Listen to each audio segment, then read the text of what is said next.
Its location has Appalachian Mountains, Piedmont, and Atlantic. The southern includes Maryland, Virginia, North Carolina, South Carolina, and Georgia.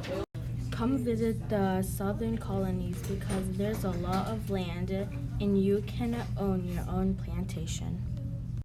They are within a system of unfree labor who is bound by a signed or forced contract to work for a particular employer for a fixed time.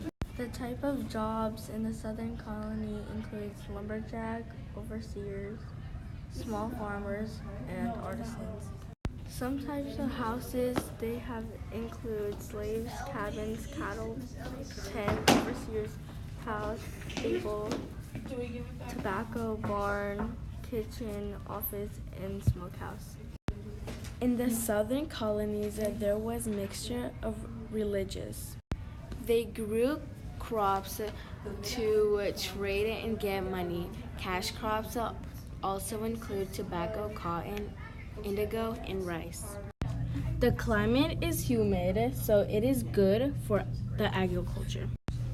There were a few towns, and towns were country seats where the country government was located. It was a place of trade, and most Southerns belonged to the Church of England.